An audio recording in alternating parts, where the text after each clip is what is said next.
Un enemigo para 25 millones de amigos.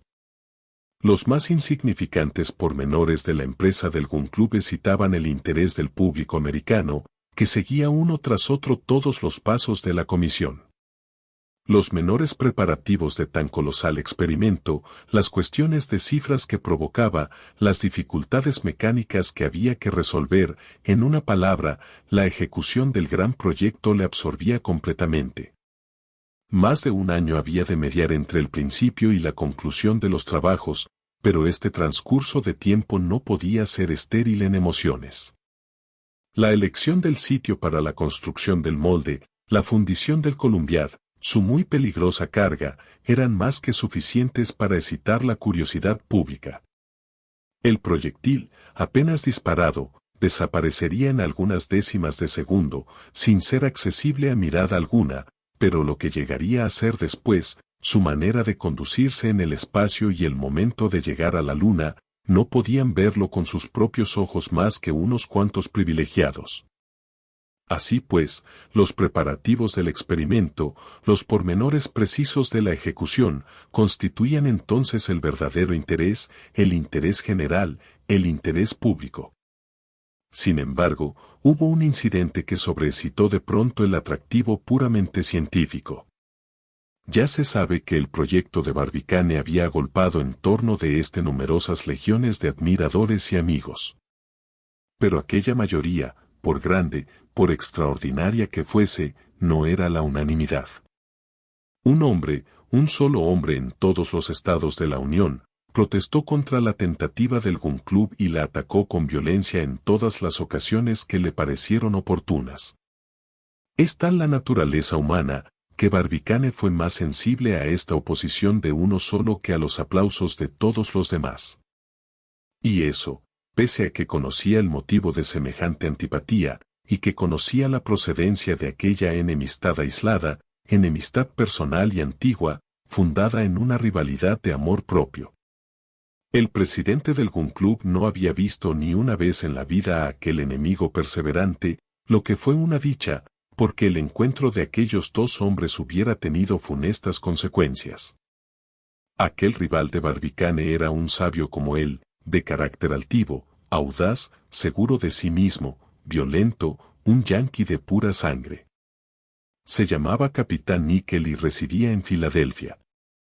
Nadie ignora la curiosa lucha que se empeñó durante la Guerra Federal entre el proyectil y la coraza de los buques blindados, estando aquel destinado a atravesar a esta y estando esta resuelta a no dejarse atravesar. De esta lucha nació una transformación de la Marina en los estados de los dos continentes. La bala y la plancha lucharon con un encarnizamiento sin igual, la una creciendo y la otra engrosando en una proporción constante. Los buques, armados de formidables piezas, marchaban al combate al abrigo de su invulnerable concha. El Merrimack, el Monitor, el Ram Tennessee, el Bechausen lanzaban proyectiles enormes, después de haberse acorazado para librarse de los proyectiles contrarios. Causaban a otros el daño que no querían que los otros les causasen, siendo este el principio inmoral en que suele descansar todo el arte de la guerra. Y si Barbicane fue el gran fundidor de proyectiles, Níquel fue un gran forjador de planchas. El uno fundía noche y día en Baltimore, y el otro forjaba día y noche en Filadelfia. Los dos seguían una corriente de ideas esencialmente opuestas. Apenas Barbicane inventaba una nueva bala, Níquel inventaba una nueva plancha. El presidente del Gun Club pasaba su vida pensando en la manera de abrir agujeros, y el capitán pasaba la suya pensando en la manera de impedirle que los abriera. He aquí el origen de una rivalidad continua que se convirtió en odio personal. Níquel se aparecía a Barbicane en sus sueños bajo la forma de una coraza impenetrable contra la cual se estrellaba, y Barbicane se aparecía en sus sueños a Níquel como un proyectil que le atravesaba de parte a parte. Los dos sabios, si bien seguían dos líneas divergentes, se hubieran al fin encontrado a pesar de todos los axiomas de geometría, pero se hubieran encontrado en el terreno del duelo. Afortunadamente, aquellos dos ciudadanos, tan útiles a su país, se hallaban separados uno de otro por una distancia de 50 a 60 millas, y sus amigos hacinaron en el camino tantos obstáculos que no llegaron a encontrarse nunca. No se podía decir de una manera positiva cuál de los dos inventores había triunfado del otro. Los resultados obtenidos volvían difícil una apreciación justa. Parecía, sin embargo, que al fin la coraza había de ceder a la bala. Con todo, había dudas entre las personas competentes. En los últimos experimentos, los proyectiles cilindro-cónicos de Barbicane se clavaron como alfileres en las planchas de níquel, por cuyo motivo éste se creyó victorioso y atesoró para su rival una dosis inmensa de desprecio. Pero más adelante, cuando Barbicane sustituyó las balas cónicas con simples granadas de 600 libras, el presidente del Gun Club tomó su desquite. En efecto, aquellos proyectiles, aunque animados de una velocidad regular, rompieron, taladraron, hicieron saltar en pedazos las planchas del mejor metal. A este punto habían llegado las cosas, y parecía que la bala había quedado victoriosa, cuando terminó la guerra, y terminó precisamente el mismo día en que níquel concluía una nueva coraza de hierro forjado, que era en su género una obra maestra, capaz de burlarse de todos los proyectiles del mundo. El capitán la hizo trasladar al polígono de Washington, desafiando a que la destruyeran los proyectiles del presidente del Gun Club, el cual, hecha la paz, se negó a la prueba. Entonces níquel, furioso, ofreció exponer su plancha al choque de las balas más inverosímiles, llenas o huecas, redondas o cónicas. Ni por esas, el presidente no quería comprometer su última victoria. Níquel, exasperado por la incalificable obstinación de su adversario, quiso tentar a Barbicane dejándole todas las ventajas. Barbicane siguió terco en su negativa. ¿A 100 yardas? Ni a 75. A 50, exclamó el capitán insertando su desafío en todos los periódicos, colocaré mi plancha a 25 yardas del cañón, y yo me colocaré detrás de ella.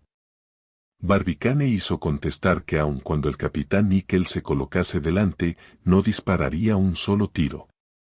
Níquel, al oír esta contestación, no pudo contenerse y se deshizo en insultos, dijo que la cobardía era indivisible, que el que se niega a tirar un cañonazo está muy cerca de tener miedo al cañón, que, en suma, los artilleros que se baten a 6 millas de distancia han reemplazado prudentemente el valor individual por las fórmulas matemáticas, y que hay por lo menos tanto valor en aguardar tranquilamente una bala detrás de una plancha como en enviarla según todas las reglas del arte. Siguió Barbicane haciéndose el sordo. O tal vez no tuvo noticia de la provocación, absorbido enteramente como estaba entonces por los cálculos de su gran empresa. Cuando dirigió al Gun Club su famosa comunicación, el capitán Níquel se salió de sus casillas, mezclábase con su cólera una suprema envidia y un sentimiento absoluto de impotencia. ¿Cómo inventar algo superior a aquel Columbiad de 900 pies? ¿Qué coraza podía idearse para resistir un proyectil de 20.000 libras? Níquel quedó abatido, aterrado, anonadado por aquel cañón, pero luego se reanimó y resolvió aplastar la proposición bajo el peso de sus argumentos. Atacó con violencia los trabajos del Gun Club, publicando al efecto numerosas cartas que los periódicos reprodujeron. Quiso demoler científicamente la obra de Barbicane. Empeñado el combate, se valió de razones de todo género con hartas frecuencias especiosas y rebuscadas.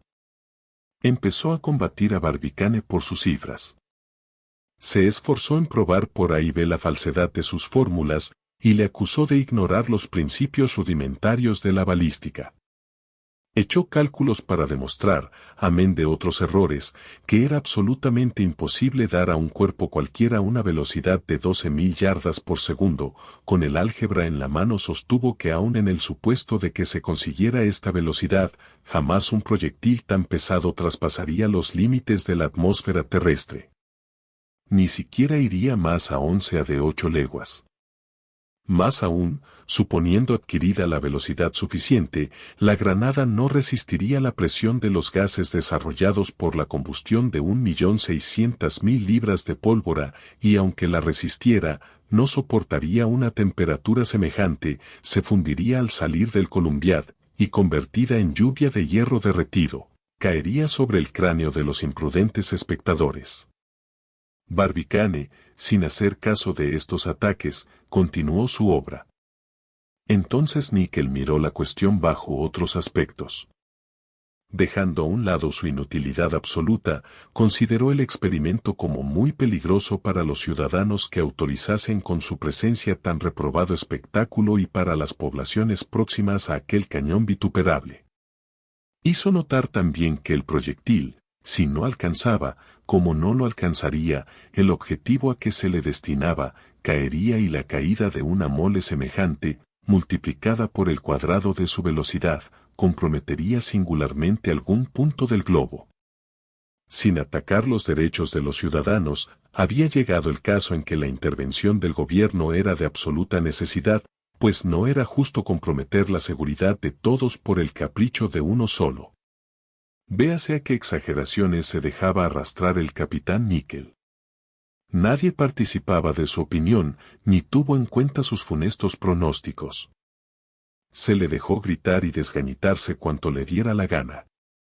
Así quedó constituido el capitán en defensor de una causa perdida de antemano, se le oía, pero no se le escuchaba, y no privó al presidente del Gun Club, ni de uno solo de sus admiradores. Barbicane no se tomó siquiera la molestia de contestar a los argumentos de su implacable rival. Acorralado en sus últimas trincheras, Nickel, ya que no podía pagar con su persona, resolvió pagar con su dinero. En el Inquirer, de Richmond, propuso públicamente una serie de apuestas en la forma siguiente. Apostó. 1. A que no se reunirían los fondos necesarios para llevar a cabo la empresa del Gun Club.